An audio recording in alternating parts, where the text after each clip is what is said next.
I mentioned systems. There are systems in place that make you feel like legacy is far fetched. In fact, I'll go a step further. There are systems in place that make you feel that legacy is only for rich people. And there's a lot of people who really do believe that legacy is only for rich people.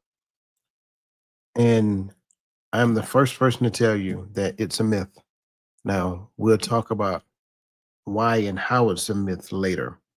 But I want to get to the other side to where being that we look at legacy creation, some of the fear that exists in legacy creation is like entitlement. And so the issue becomes is that within the space of entitlement, another word for entitlement is privilege, if it's just in case anybody did not know.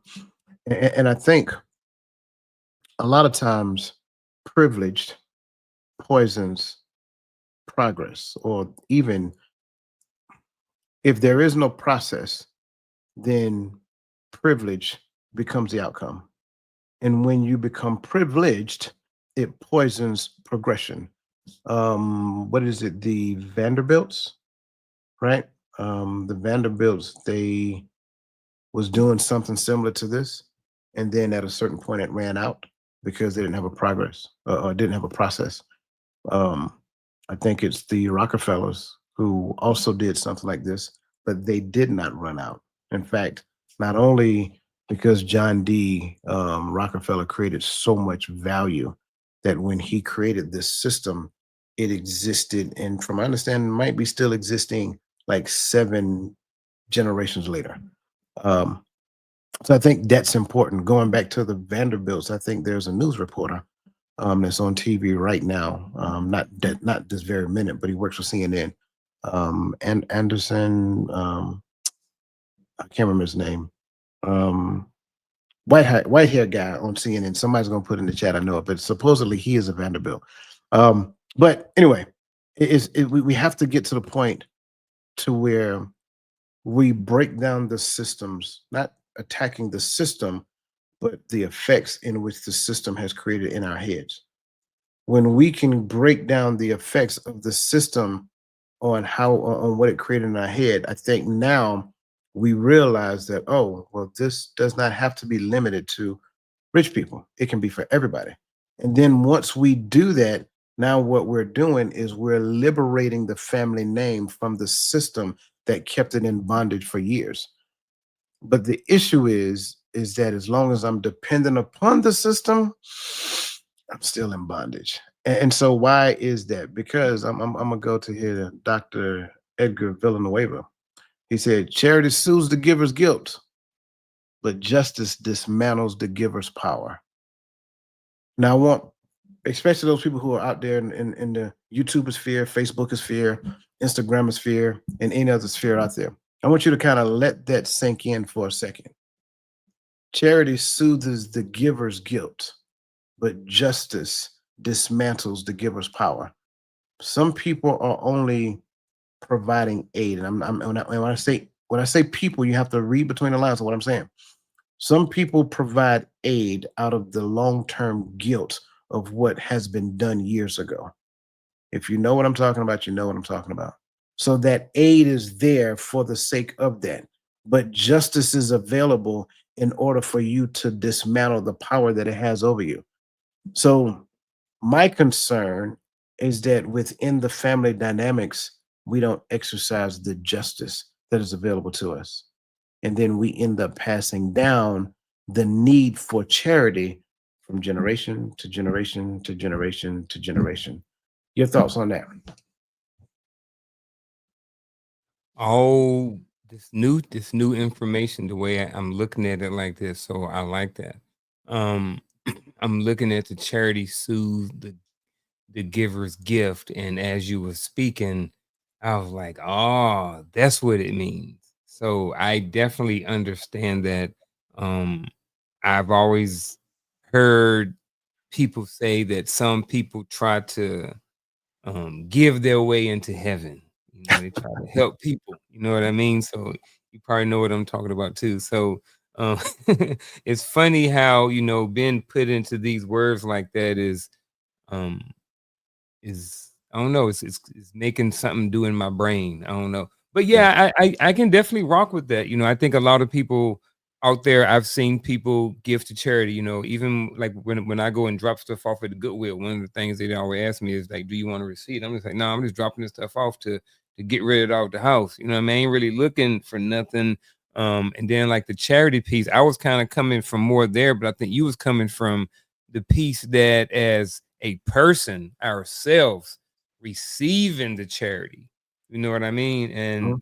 so that was I like that. I think there are a lot of people that have been generation receiving charity.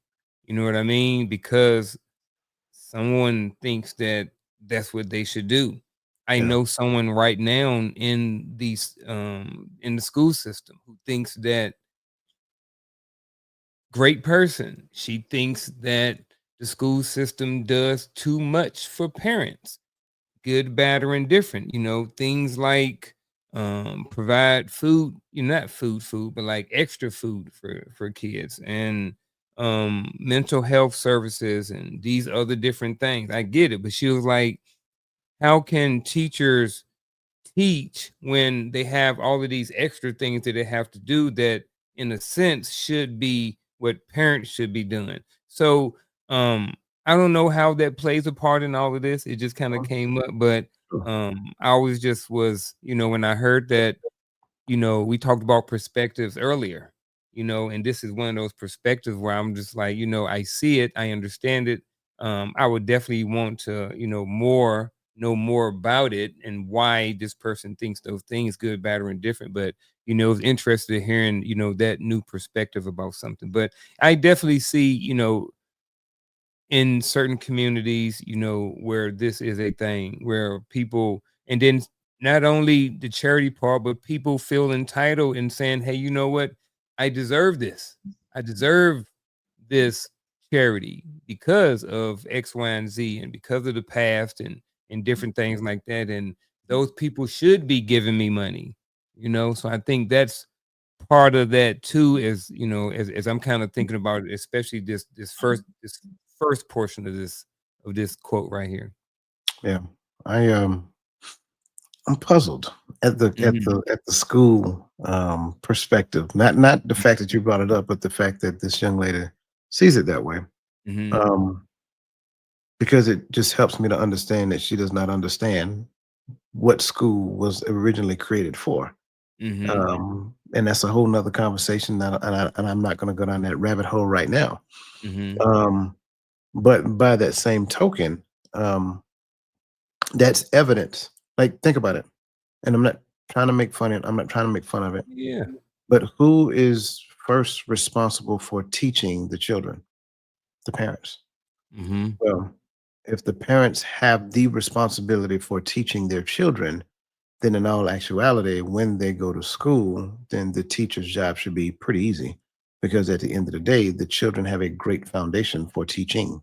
mhm. However, comma, I think However we all know. come. I think we all know everybody has a different definition of parenting, and I'm not Uh-huh. here to school parents on how to parent. That's not my job right now, right?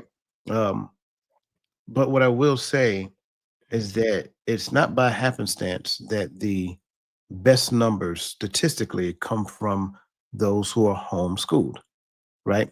And I'm talking about statistically, not the eaches, the ones and twos. I'm talking statistically. Those who are homeschooled generally perform better, not just in standardized testing, right? Not just in testing, but also in life. Because at the end of the day, they're getting not only the teaching that the homeschooling provides, but there is no lapse, right? There is no lapse in discipline between parent and teacher. Mhm. There is no outside influence between little Johnny and Tamika sitting beside me talking to me while the teacher trying to teach. So I think Yep. that's the thing as well. And so is this me suggesting that homeschooling becomes a thing, absolutely. I recommend homeschooling without a doubt. And this is Okay. nothing against the school system. It's a system for a reason. It is what it is. I'm not fighting the system. And I tell people all the time, stop fighting the system. The Yeah. system does exactly what it's supposed to do. Yeah. If you don't like the system, move outside of the system and Yeah. create your own system, Create which your is own what this whole system. conversation is about, right? Mhm. Again, if we can't create homeschooling within our own system, we're Mhm. missing the value of what a legacy is all about. That's why in the beginning we started off, and one of the first things that was said is that if we're looking at legacy and the first thing that comes to mind is money, we're missing the value of legacy. But the reason why is because, well, a lot of families aren't teaching legacy. Mhm. So if they're not teaching legacy, then you're passing on to me what's important, and that becomes important moving forward. I may grasp some other things that's important, but at the end of the day, you ain't never talked to me about legacy. I don't know nobody who has a legacy plan, like, and they still never talk about it. So, yeah, that's not important. But Imagine having oh, go ahead. no, no, go ahead. Imagine having that. Imagine having that school. Imagine having that legacy building within the community to whereas, you know what, this is what we do over here. Like all our kids either go to trade school or they go to college or they go to entrepreneur. You got 3 routes once you graduate high school. Right, Which one you want to go down. And then everybody in the community focus is on one of these 3 pathways. Because for the most part, that's what we do. A lot of us we go to a job or 9 to 5 or something, we cut the military, we start our own job, or we go to college and then go and get a job or some place of employment after that. You know what I'm saying? right, So it's like we as a community, like I said, we no need in complaining about a system that we can control.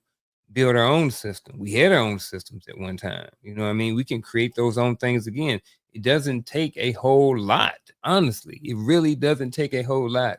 You can start small and expound out. I've seen it in the schools with 3 to 6 families. You know what I mean? Most of the dudes are working. Some of the wives may be staying at home, whatever like this, but they're all pitching in, helping each other, with all of the homeschooling stuff.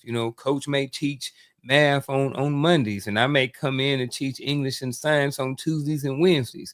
And you got everybody's who, and then they're all invested in it. You know what I mean? Because mhm, all of their kids are involved, so they're all going to workshops and learning more about what's the latest and what's the best type of curriculum. And they're trying to give the kids everything. There ain't a whole bunch of wasted time in the lines in school. With teacher getting on this kid for this, and your child is not getting all of that instructional time because there's 3 bad kids in the classroom, and the teacher spends 60% of her time on discipline and 40% time is on teaching. right, So you avoid a lot of that extra stuff, the distractions, all of that other stuff. People impacting, putting information into your kids, supporting your kids when they have a certain thought that may or may not be what you want. And then they go to school and they say, hey, I got having this thought and I think I'm this. And then the teacher's like, oh yeah, you are. And your parents don't agree with you. No, well, your parents are wrong. And I'm hmm, just like, so there are a lot of things that are negatively impacted in school. I am 100% pro homeschooling, and yeah, I work in education. I am 100% pro public school system. I can be pro both. I true, think for some people, public school is good. I think for others, private school is good. I think for others, homeschooling is good. yeah, If you got a good home, let's do it. That's where I want to be. yeah, yeah. I'm But with you. I'm definitely singing another note than what I was growing up. When I was growing up, as early on as a father, hey, get to school and learn. Get your learning on, boy. You know what I mean? It ain't my job to teach you. That's why you go to school. You go to school to learn. It's your teacher's job to learn. Right, For many years, I thought that it was the school's job to teach my kids. yeah, As an adult, later in life, when I realized, bro, you had it all wrong. It was your responsibility, yeah. my responsibility to teach them kids. Yeah, that's good. That's good. And I will inject for those people who are hearing what we're saying right now. Keep in mind, we're still talking intention versus impact. We have not Mhm. changed the topic. We're Yep. just changing the angle. That's all. And trust me, we're gonna angle it back in a different direction here in a second.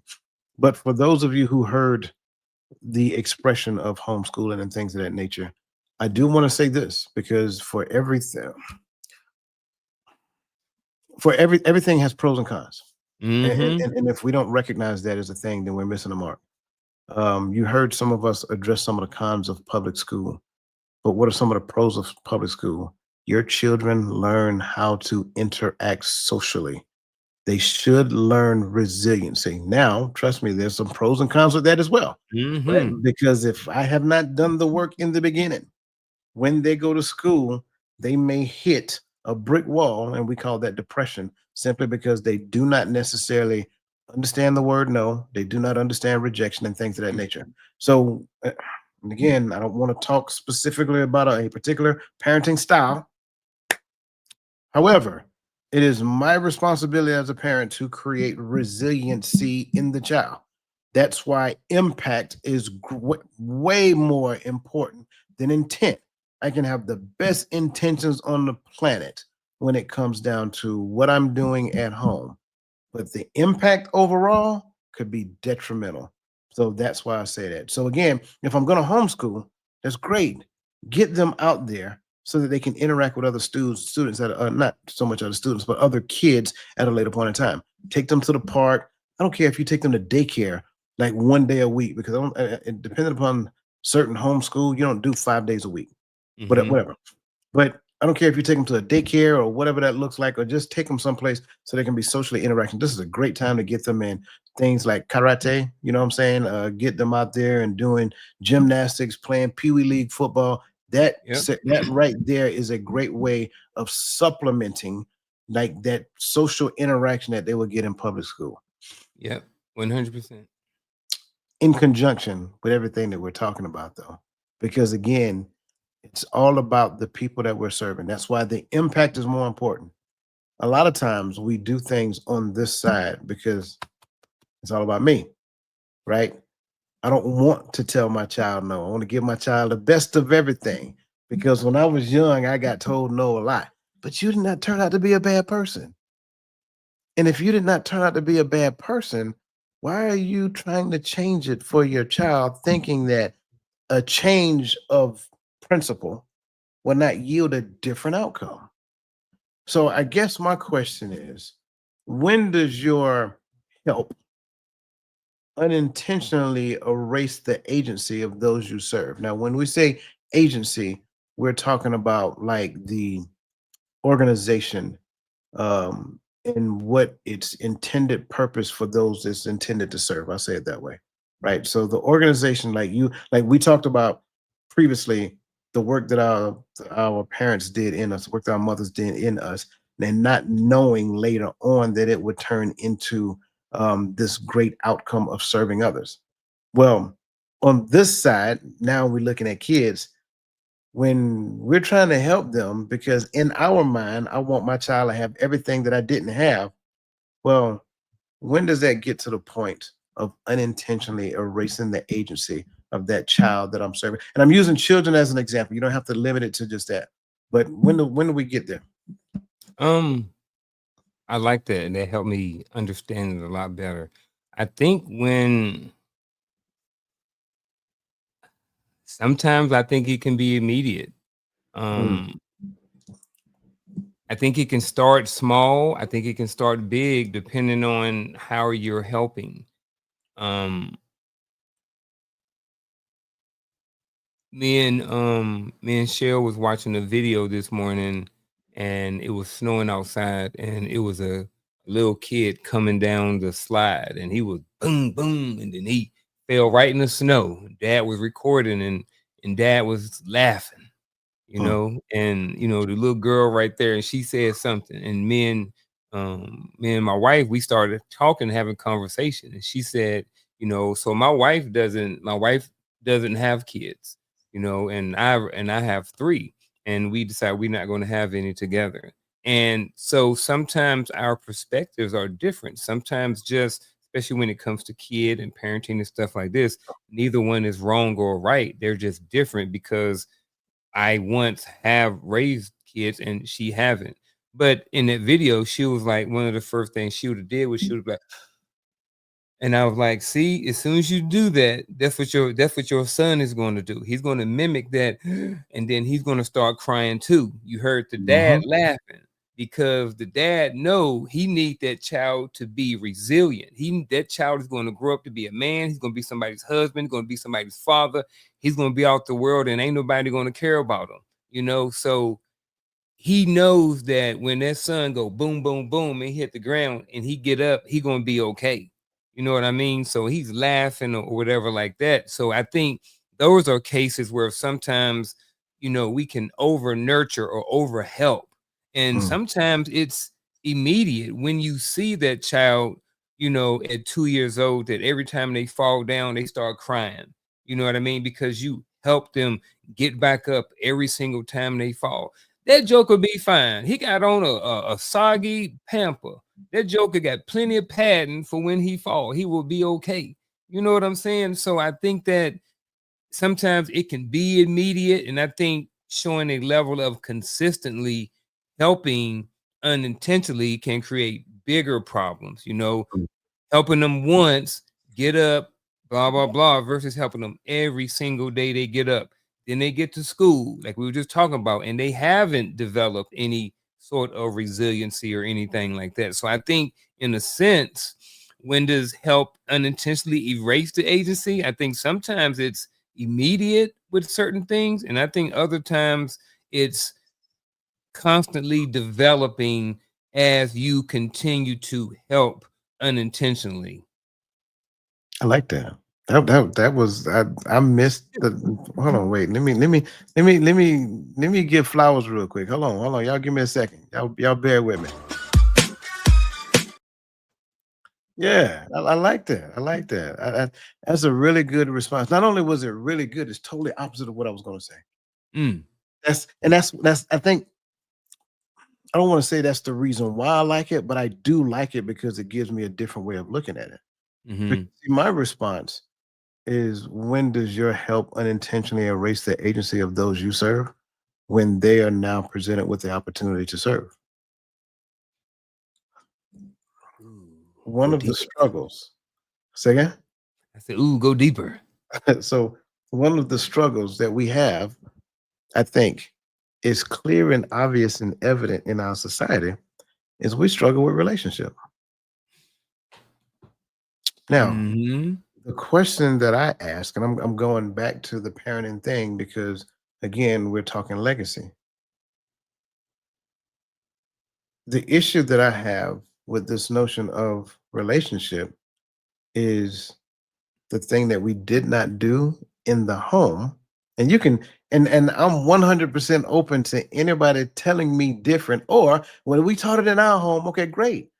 If you are the anomaly, good on you. Because hopefully, mhm. ideally, that means that you have a great relationship now. But one thing we did not teach in the home is relationship. We may have even taught finances, which I don't think we did for the most part, collectively, right? And this is not a hit on anybody. This is part of legacy. I'm gonna keep stressing that. We didn't teach finances. We didn't teach relationship. But wait, where does help come from? Help comes from interactions with other, relationship, and the ability to use resources to help them in their area of needs, finances. So systemically, we probably read a lot of books, but we ain't got nothing out of it. We probably studied the Bible, but we didn't extract the right things out of it, because anytime Jesus went to the people to serve. Whatever the people had a need of, he gave them that first before he started giving them the word. Now he had followers too. Don't get me wrong. And so for the followers, he taught them. Then he, come on, man. I don't want to get me started. So and I think that's the thing. Taking That's notes. that's what we struggle at. We don't teach the things that make it possible to serve. Therefore, when the agency now is in position to serve, they fail to serve and they seek to be served.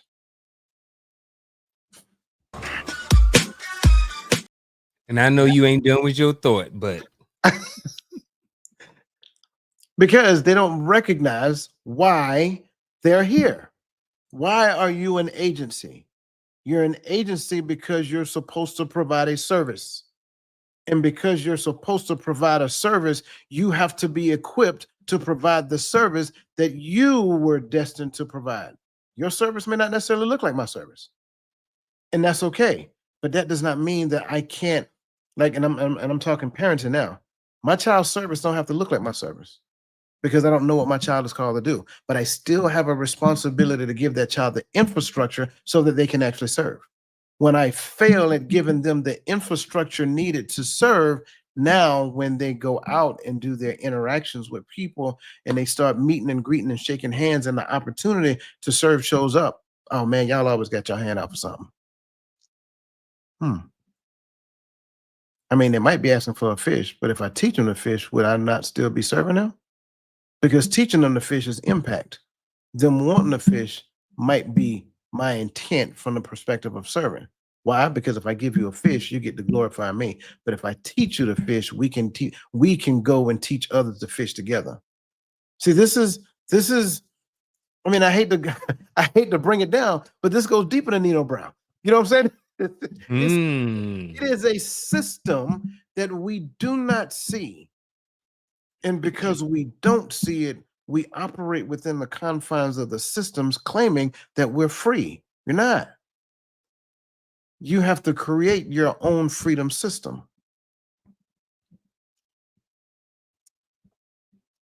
I got two words out of there again, and I don't know why I'm coming back to this word serve again. I wrote down serve, and I wrote an arrow towards the word impact. Then I wrote another arrow, but then I don't have anything after the word impact. How do I know if I don't know what I'm trying to say, but I'm gonna try to say it. I'm gonna try to get it out. I think it's a question in here. So the gears are rolling right now with this serving this impact thing.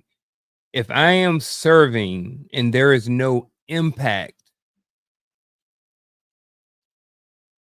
is something wrong with the information I'm getting? Is there something wrong with my serving? And the reason why I'm asking it, because I see people out there who claim, they say, I'm serving, I'm doing this, but there ain't no impact behind it. And I understand, like you said before, sometimes the impact is not going to always be seen immediately. Sometimes the seed time and harvest thing, and it may not come out till later.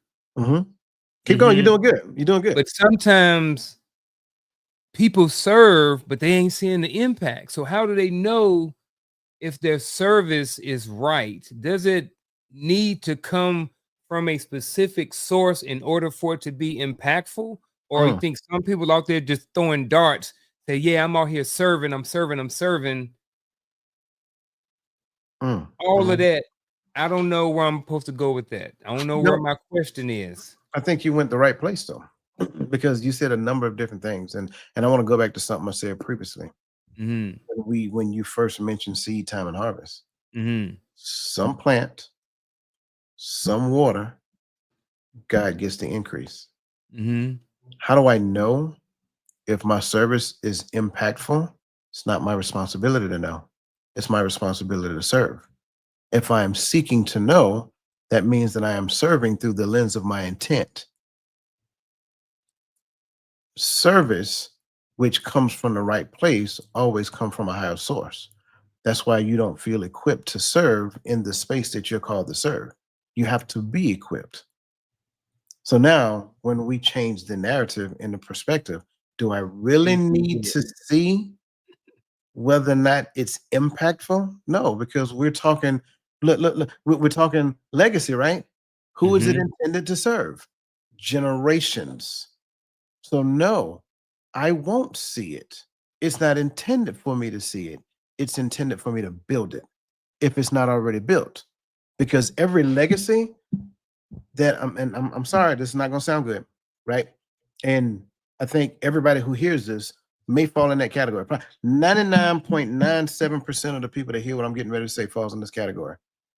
For every generation it skips to create the legacy, we're all guilty.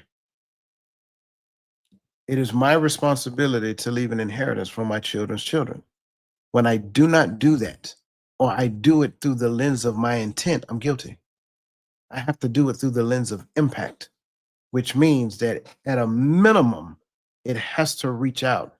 And I'm going to say, the Bible says children's children.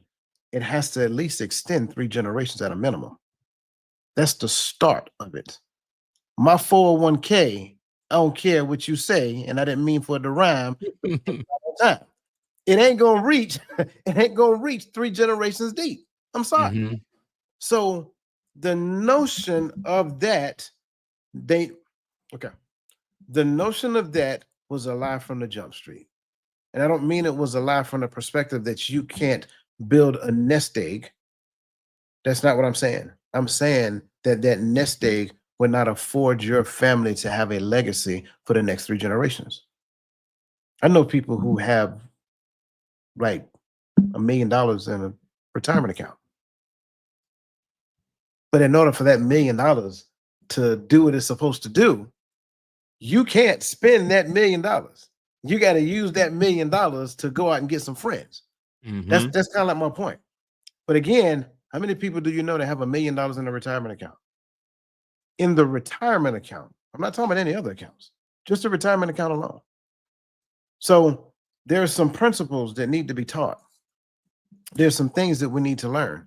And I think the first thing begins with no one is innocent as long as you're still in the system. That means it's okay. When we're all guilty, right? Listen, when we're all in jail together, we can't judge each other. I'm, Yeah. I'm just I'm just keeping it real. Yeah. Yeah. So we can't judge each other. I don't care what you did. We in here together. So this is where we at. But we can create a plan to get out. And here's the thing: getting out does not necessarily mean me, myself. It can mean me, myself, if I have the skill set and the means to do so. It's a whole nother conversation, by the way. But getting out means my family name eventually gets out because I start the process for the legacy, and then I put my children in charge to run it. Mm. Yeah. All of that.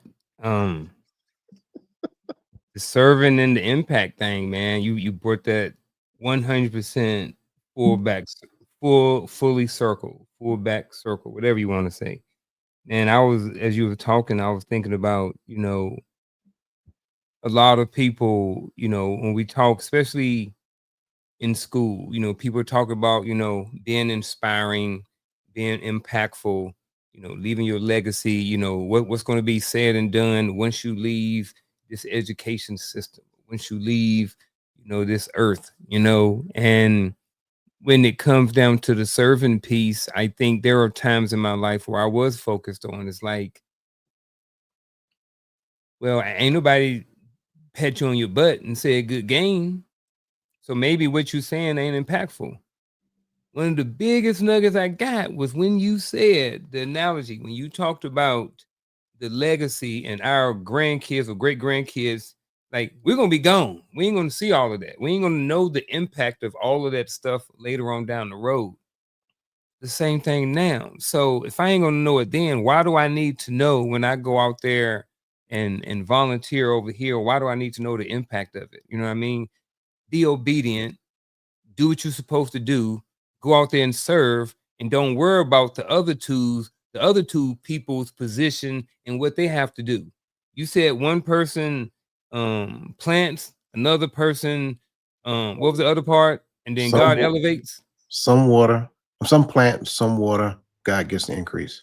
So right there, if my job is to plant, my job is just to plant. My job is to go out there when it's time to plant the seeds, dig up the dirt, whatever it is, and put my seed into the ground and then Mhm. move on into the next whatever it is that I need to sow. I think that's where I think a lot of people sometimes forget their role in this, and I think that sometimes our job may be right here, right now, may be to plant, but I guarantee there's some watering going on over here too on some of these platforms. I don't know, but I think it's some watering going on too. So I think What, what, that what do you think? If she can't help me carry that bucket of water, she ain't her. Where do you think I got that from? I don't know where you get that from. What I just said. Some plant, some water. Gotta get the Uh, increase. if she can't help So, me so if carry she that can't bucket of help me water, carry the bucket of water, she ain't her. she got to help you water too. Because I understood a while back that what I am doing is watering.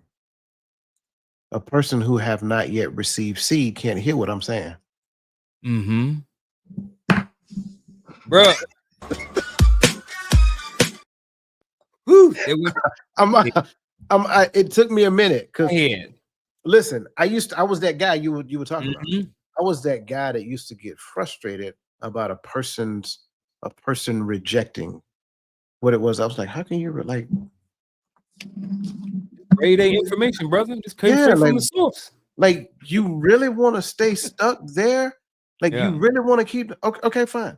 And I had to get to the point like, okay, fine. I had to literally start doing that because it's not their fault. Mm-hmm. They are still, this is going to sound, just hear the words, don't put judgment on the word. I say it that way. Some people are still working on becoming good soil. So they never got the planting. Once you get the seeds planted, then the seeds must be watered. So if you're in the position of still trying to become good soil, or you have not yet received seed, then water does you no good. Have you ever poured water on sand and tried to plant something in it? Gonna grow. It won't grow. It took me a minute to get that. And this is not, and that's why I say don't judge the words, because when the person hear it, they're thinking like, oh, you're calling some people saying. No, I'm not calling anybody anything. I'm just saying that understanding where people are in their life matters. But then by that same token, it's not my responsibility to understand where they are. It's only my responsibility to keep my bucket full of water. So the buckets that I'm carrying, I am pouring. The reason why I say if she can't help me carry the buckets, then she ain't her. Because when my buckets are empty, I got to turn around and grab more buckets. Mm. Ladies and gentlemen, Coach ain't going to say that some of y'all saying, but I am. But maybe not none of y'all watching this. But I will, and I'm only saying that because of this. I think there are some times in my life where I was straight saying I didn't have, I wasn't good ground. I wasn't a place where I wasn't a vessel, or I wasn't good enough ground to where seeds could be planted into me. And I think that that is okay. I'm okay with that. You know, I think that there were some times in my life where that was the case. I will say that right now, I am always constantly working, tilling, fertilizing, making sure that I am good ground Yeah. because I want those seeds. You know, when Coach drop a nugget, or Gaddy or Roland or somebody drop a nugget on Friday night or something, I want my ground to be able to absorb that seed. You know what I mean? So that it can be watered and elevated at some point. So I will say, only speaking from personal experience and where I was in my life at some points, that I have been that person who was saying, who was still trying to develop um a good enough ground to where seeds could be planted into me. So, I like that analogy, man. I like when you said working on becoming good ground. Like, I've never heard that. We always talk about good ground, good ground, good ground, throwing on good ground, but sometimes everybody not good ground. And sometimes we ain't good enough ground. And sometimes we're wondering and we're frustrated why we're not at a certain level. It's not because you haven't heard the information before. It's Right. just sometimes you wasn't at a place to receive the information, which in terms mean my ground wasn't good enough at the time when I first heard the information. I may have been working on myself, working on my ground, and now 10 years later, 5 years later, I can see it. Man, darn it. This is a freaking good podcast. That's how you can tell right there. Like, did you see the excitement on your face? Like, I want you when I want you to look at this again, and I want you Uh-huh. to see the excitement that you just had. That's the Mm. perfect. That's how you know, right? And I didn't do it. I didn't say what I was saying, looking for the response that you just gave. But when Mm-hmm. I get responses like that, I know it did not come from me. I say it that way. Like I'm just the vessel in which it flow, in which it flow. But what you just received was personal for you. What Mm-hmm. somebody else just received was personal for them. Like it's a big difference between a pecan tree and an apricot tree. Big difference. They grow Mm-hmm. differently. They have their gestation period is a different time frame, right? You look at them. We like to talk about mustard seed faith. People don't Mm-hmm. realize that a mustard seed, like a mustard tree, grows fast. Most people don't realize that, and it gets ridiculously big. Like, how in the world did that little seed grow up to be a tree so big in this short amount of time? Because that is what's specific to that seed. And so, depending upon the seed that's planted, when the water comes, the water now gets the seed to crack. And when the seed crack, it has to go through gravitropy first, right? Which means it grows down first, then it grows up. So a lot of times we feel depression, frustration here, but the seed is actually getting its roots positioned. Then it starts to come through. By the time it grows through the topsoil, right? This how y'all know I'm country. This by the time it goes through the topsoil, it has the root system in preparation for what the environment is going to hit it with.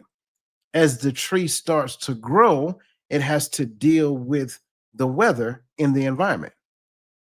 So when the storms come and the tree starts swaying, it needs to have the root ball that is wide enough and robust enough to be able to stabilize it in the storm. A lot of times, what you'll find is that people are trying to do a thing, but they don't have the root ball for the thing that they're trying to do. So that's where the notion of good ground come from. Because if I plant a palm tree in Texas, if I did not dig up that ground and create the environment for it, that palm tree gonna die. And I'm talking about tropical palms. I'm not necessarily talking about those very resilient palms. About them authentic poems that's not Hmm. necessarily native to Texas. Right. This made me think even more about how our soil needs to be, I don't know if the word is diverse or able to.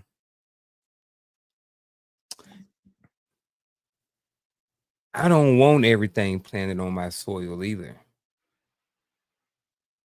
I want my soil to be resistant to certain things as well, which means that I need to making sure that I'm focused and making sure that I'm putting the right things in my soil.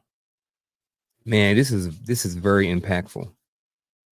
My brain, my gears have just been rolling right now, man. I don't even know what else to say on this part. You good. I'm kind Uh, of just sitting in it right now.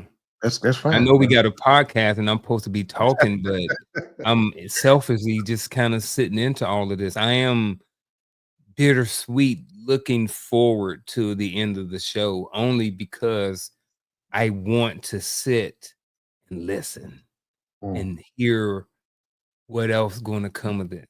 yeah, Um, and I know we've talked about that before that, a lot of times we go and we pray and we talk and we have conversations, but sometimes those conversations are one way. And yeah, then we roll and give, hey, thanks for being up. Thank you for activity in my live. Let me have a good day. And boom, we off. You know what I yeah, mean? We never sit there and listen to the other side of that conversation because sometimes we get immediate response. Sometimes it's impactful. Sometimes it's immediate, cool. and sometimes it's not. But if we never sit in it, so man, I'm ready to keep going, but I'm also ready at the end to after the show for about 10 minutes, man. I'm just going to sit Yeah, and not going to do anything. So I'm looking forward to what else we got to share. before we selfishly have to end this podcast. So, um, Well, man, I'm loving this one. I think this is a good place to share, because you mentioned something just now. You said I don't want everything planted in my soil. Um, yes, and right. So yes, I'm Hmm. agreeing with you. I don't want everything planted in my soil. So there's some things that I need to recognize that are inevitable, and Weeds. because weeds, exactly. You see exactly where I'm going. Uh-huh. Because of the very nature of who I'm supposed to be, I have a responsibility, and I got to keep Hmm. pulling the weeds. And I've been saying this phrase for quite some time. As a gardener, I have to keep pulling the weeds to ensure the health of my plants, of my garden, is not tampered with. Mm. But here's the interesting part: the most beautiful garden that you will ever see is a diversified garden. Mhm. So you'll see this type of plant over here, and you see these types of plants over here, and you see trees over here, you see shrubs over here, and you got whatever something over here is purple, and these over here are pink, and these back in this corner they're red. So you got all different types of things going on in your garden. And I think that is indicative of the work that the gardener is actually doing. Because if the gardener is not doing the work that is needed to be done, then well, you won't get that beautiful array of colors and diversity of heights and all of those different things. And then when people come to you and say, well, how can I do that? How can I, do what you're doing? Because I want my garden to be that beautiful. I want my garden to be that. Well, you don't necessarily have anything to share with them, because at the end of the day, you only, and I'm not saying that this is what you said, right? But I'm just giving the and part, because you're right. I don't want everything in my garden. I don't want the weeds, but I do want the array. I do want the colors. I need the ecosystem at full work within the garden. And I think sometimes some people don't diversify the garden to get the ecosystem working before they start trying to teach other people how to create a garden. And it's very Mm. unfortunate, because the impact of that person's teaching would be detrimental to the actual person that's receiving what that person is teaching. And so I think a lot of times what ends up happening is that we don't necessarily do the work internally to ensure that what we're working on first is working on me before it works through me, because that's how work works. Work must work on me first before it works through me. And a lot of times I want to make it work through me before the work is finished working on me. And if I'm being completely honest, the work is never finished working on me, because even when it starts working through me, it's going to, and the work that it's doing, like it's working through me now, but the work that is still working on me allows me to work at a higher level as time progresses.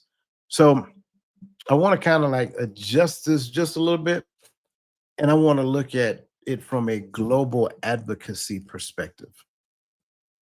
Do you believe that global advocacy efforts account for dodging accountability for the harm we cause offline? And you can talk about it online as well, because I think online is where global activity takes place more. So when you talk about global advocacy, you talking about helping people outside of like and My house. supporting people outside. Oh, outside of the Yeah, house. outside of my house. Ooh, Let's the say like house. My anybody who internal is home. right, anybody who is Woo. tuning into this show right now, Mhm. there's two things that are at display. Number one, they have a perspective of the people that they're seeing when they're looking at us on the screen.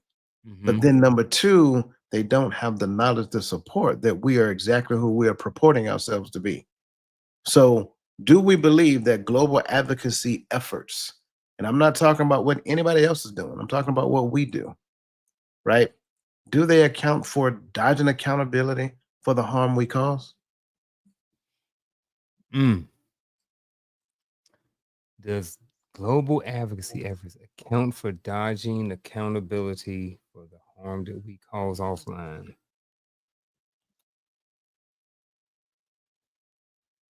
Dodging accountability. I Let me, don't think that. Huh? let me, if you don't mind. Okay. Yeah. Yeah. Yeah. Yeah, because I can see that this can feel like a loaded question, and in some aspects it really is, right? This scenario I just gave, Mm-hmm. and I use myself as a talking point. It is irresponsible. That's the word I'm gonna use because we're talking accountability. It is irresponsible for me to call myself the mindset coach, to purport myself as the mindset coach. And I don't allow the consistency coach to say, hey, can I talk with you for a second? Because at the end of the day, you're the mindset coach now. Why is your mindset down here as it pertains to this particular talking point? You're the mindset coach. Mm-hmm. So, is there a level of accountability that I have, right, as it pertains to what I purport myself as? Because when you bring it to my attention, I should say, you know what? That actually makes sense. Thank you for sharing that. That's accountability right there, right? Mm-hmm. Me being responsible for the name mandates that I listen to what you say. So when we're offline and I'm doing what I'm doing in here, I'm doing what I'm doing, on the phone with the people I know, love, and care about. I should still be the mindset coach, should I not? Yep. That shouldn't change. It shouldn't be a cape that I put on, you know, when I sit down in this chair. Dun, dun, dun, dun. No, it shouldn't be that way. It should be a consistency. No pun intended, by the way. It should be a Mm-hmm. consistency of who I purport myself to be. And that in turn requires that accountability um, is written into the efforts that we're portraying. Your thoughts? I like that you said that. And I agree with that 100%. I Coach's Corner starts with the word coach. When you look at a coach, when most people think about coach, they think about, you know, I ain't gonna say Nick Saban, but you know what I mean. They think about some sort of athletic coach, and when they think about coaches, they usually look at that person in some sort of leadership role. We call this show Coach's Corner. People probably look at this as two leaders, two coaches.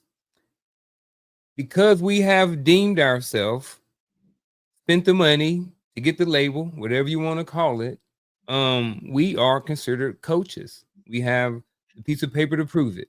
We have whatever. That carries weight. When people see this podcast, on here, on Hearts of Men on Friday night, or whatever they see us on Sundays, on Bible study, whatever one of us or any of us may be, we do have a certain responsibility to ourselves to maintain that who we are. When we were in the military, they told us 24 hours a day, whether you're on duty or off of duty, you are still Sergeant First Class Dwyer. I don't care if you downtown. Don't have them earrings in your ear and you better be clean shaven. We wasn't able to separate who we were in the uniform, in a sense, from who we were outside. Now we were, but we also still had to maintain a certain level, a certain appearance, and a certain persona or whatever about you were, because you still was representing the military, even though you may have been in civilian clothes. And I think it's the same thing with this. Whether we're on Coach's Corner, where we're on Hearts of Men, our personal lives as fathers, you know what I mean? The father is supposed to act a certain type of way. A Mhm. coach is supposed to have a certain type of behavior and demeanor. So when we're up here on Tuesday nights and on Friday nights and on Sunday mornings and any other night that we're on the air, and we are telling people or sharing and having conversations or representing ourselves as a coach. And then we got this person in the DMs. We're having conversations about this over here. We're at the water cooler, you know what I mean, talking about blah, blah, blah, and the nasty jokes. And, you know what I mean, we got a homeboy that we sending, nasty pictures back and forth to, you know what I mean? And then we up here talking about I'm a coach. I don't want to live that lifestyle. And I will Right. say that honestly, that and then my personal job as a school counselor and just who I am as a person, I don't want to be living a double life. I don't want to be living two types of things. I remember back in the day when I was not the person that I was today. and I was out there hunting, and I already had a piece of meat. I had enough meat in the house in the freezer to last me forever, and I still was out there hunting. You know what I'm saying? I didn't have a problem with it as much. Yeah, after a little bit, I feel a certain type of way, but I mean, for the most part, there was no accountability. There wasn't, hey, you're a father, you're a non-commissioned officer in the military, you were whatever, But I do think that now I have come full circle. There have been some changes and some growth that has happened in my life to whereas now that is there. And good, bad, or indifferent. I think mostly good. I do have that in the back of my head at all times.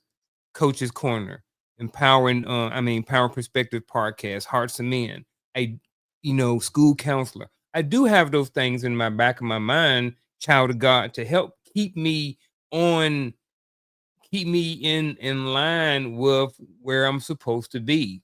So yeah, man, everything that you said, man, times 10, 100%. I love it. I Gotta love be it. who we are, man. You can't, bro. It's people see it, man, and Yeah. it's nothing worse, man. I hate it. I hate it when I see true people's colors come out sometime. I hate when I used to see some of those mega preachers go down. You know what I'm saying? I'm not saying that church is all of that, and I understand we can have a whole nother thing about that. When I used to see, what was the guy? He's called him Eddie Longstroke or something. It was Bishop Eddie Long, right? So like when he went through that, I I My bad. hated I'm sorry, man. because Oh man. whatever they were calling him afterwards. But my thing is, man, I was saddened because I'm like, man, this is a guy who's up there and he's representing, he has a huge church and stuff like this. And I was like, man, this guy don't have a certain amount of accountability about himself. Like, man, when you're in that position, when you're in that role, like I said, good, bad, or indifferent, you held to a higher standard. And I look at all of those sheep that may have been affected by Mhm. his leadership. You know what I'm saying? In those spaces. So that's kind of what I meant by that. And the reason why I kind of brought that little piece up, man. No, you're good. I so I'm obviously I'm in sync with all that you're saying. For me, I don't feel any particular type of way when stuff like that happens, and I want to be Hmm. clear when I say what I'm saying. Hmm. First and foremost, I don't know them. They don't know me. That's for That part starters. too. Yep. Secondly, the only reason I am the only reason I was feeling the way that I was feeling when I did feel the way I felt about Hmm. my expectations of who they were supposed to be and their level of accountability My is expectations. right, is simply because I lost sight of reality. I started viewing them higher than what they should have been. Maybe they were carrying themselves higher than what they should have been. All of that though is none of Mm. my responsibility. My responsibility is make sure that this inside out work is happening because again, it must work in me first before it works through me. So I make sure that this flow never ends. And as long as I keep myself in flow, then what I find is that what's happening on the outside, over here and this person down the street and around the corner and this person's on TV and all that other great stuff, that stuff doesn't affect me because I'm not distracted by it. And that was the place I had to get to. I'm not gonna sit here and tell people that I was born that way. I certainly was not. I was, let me tell you something. Hey, did you hear about hey man, you hear about Garfield? What happened with Garfield? Oh man, let me tell you, bro. I was walking down the hall, right? And he was in the first sergeant off that parade rest. I think everybody had that in them to a certain degree, Yep. but you mature out of that. And instead of me getting on the phone and say, "Hey man, you heard about Garfield?" I'd be like, "Hey Garfield, you good, bro? You want to talk?" I was walking down the hall and I see you in the first sergeant office. You know what I'm saying? Man, I'll come to your room, but hold on. So instead, I prefer to do that now. Hmm. Talk with Garfield instead of talk about Garfield. I think that's the thing that the work did in me. This was this was the thing that happened when the work was still working on me, right? When the work was still working on me, I was on the phone talking to other people about Garfield. When the work started working through me, I called Garfield and said, "Hey man, you all right? You want to talk about it?" I just walked past and seen what was going on. And I'm only using this as an example. This has never happened, by the way. I just want people to understand that. I think that's the difference between understanding the work. And what we have to recognize is that I have to, and I'm gonna say this, and I'm not gonna go down this road because I'm looking at the time and we got to get this last point out. Mhm. All right. Um, we have to recognize that retirement is a route.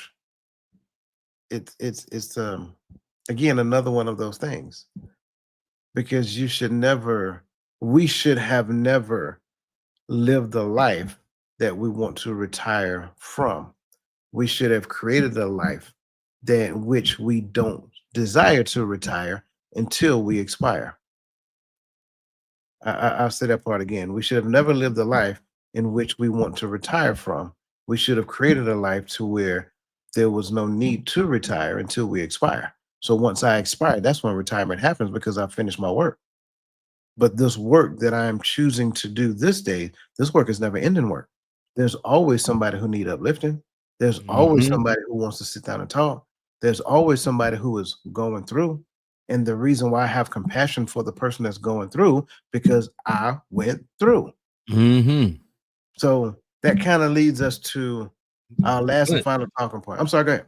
they went through a whole bunch of stuff, Oh yeah, man. yeah.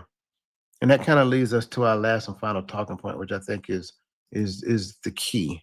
And it is the top secret that we were talking about, the impact inertia equation. Now, for those of you who forgot, so inertia is a fundamental principle. And you discover it via Newton's law, and it actually is the first law of motion. And it says that an object at rest will stay at rest, and an object in motion will stay in motion unless an external force acts upon it to change its velocity. Now, Mm. I think that piece right there, if we pay close attention to what was just said, I think that piece is key because a lot of us need outside forces to change our velocity. So now we got to define what is an outside force. Is an outside force just random information that I go extract off of the internet from a person who has no relationship with me and has no level of accountability as it pertains to me? Or is it somebody like the consistency coach or the mindset coach that we actually get on the phone with once a week to track progress? And you know we're gonna be on that phone once a week. So now you have a reason to do the thing that you need to do because at the end of the day, I don't want to get on the phone with coach and coach be like, hey, so did you do this last week? We'll see what had happened was nope, talk to you next week. And I mean, I'm exaggerating a little bit, but that's exactly how it Yeah. happened. Right? Mhm. So I think that kind of helps us to understand because when we look at the impact inertia equation, it helps us to recognize that we are to leave a mark that outlives ourselves. And the metaphorical formula for understanding why good intentions often fail to create meaningful, sustained change, it is rooted in systems thinking and behavioral psychology. And it states that sustained impact equals focus energy plus silent consistency over ego. Now, when I say over ego, I'm talking about an equation like division, right? So it's like ego, well, let me take that back. I'm sorry, not division, but ego, it's almost like looking at them on planes. And so ego has to stay below focus, energy, and silent consistency. That's what I mean when I say that. And if we look at it from that perspective, that means that even in stages of focus, energy, and silent consistency, and keep in mind, this isn't a balance. This isn't 50-50. This isn't focus energy here at 50% and silent consistency at 50%. No, sometimes this is 90% and this is 10%. Sometimes this is 90% and this is 10%. Sometimes it's 60-40, whatever that looks like, right? There is no such thing as balance. In order to get to sustained impact, our ego must stay below focus energy and silent consistency, which means that I never start glorifying myself based upon the concepts of the energies that I'm focusing on or the level of consistencies that I have in the route to sustain impact. And so when we look at focus energy is precision in addressing specific needs, right? Silent consistency is daily unglamorized actions. And I'm not trying to insult anybody's intelligence, but I want to make sure that we have a clear understanding of this. And then ego is the self serving need for credit, visibility, or control that dilutes impact. And so it helps us to, it really helps us to consider our ways, right? It helps us to, yeah, I got intent, but the focus is impact. And if the focus is impact, then we have to recognize that, sure, my intent can be good only if my intent is to get to gather the impact that is for you. I'll say it again.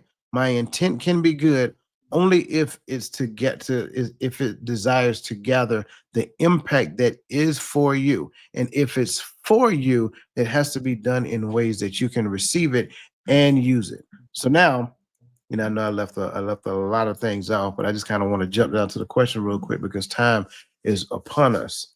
If legacy building requires silent consistency, years of invisible work, why do 83% of people abandon project once applauds fail?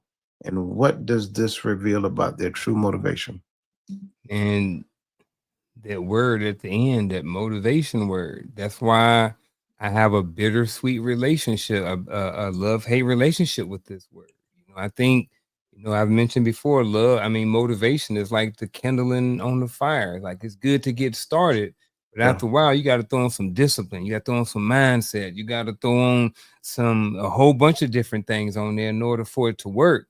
So I don't, I think, initially, and I think that part of the reason is because a lot of times when people start off on these journeys, whether it's to lose weight on January the 1st, or whether it is to, get into a certain dress for a wedding or to, get a certain look, to fit in a suit or whatever it may be. I think a lot of times those things start off with motivation, not necessarily mindset, not necessarily a plan. So I think a lot of times people abandon these things is because their focus is and their goal or whatever may not have been big enough or bigger than their mindset. And what I mean by that is this: my mindset is, I'm 50 years old. I've never worked out in my life. I've never been on a diet. I've never eaten a vegetable in my life. And now I'm saying I'm going to go out there and in 3 months, I'm going to run 5 miles and I'm going to wake up every morning, 7 days a week at 4 o'clock. And I'm only going to eat, boiled chicken, rice, and broccoli. And that's it. Well, you got the motivation up there. You know what I mean? But you've never done it. You don't have any history of that or any of that. And the reason why so many people fail or fall off the wagon or abandon projects, what I mean, once everybody stopped cheering for you. Oh yeah, man, you done lost 15 pounds. It looked good.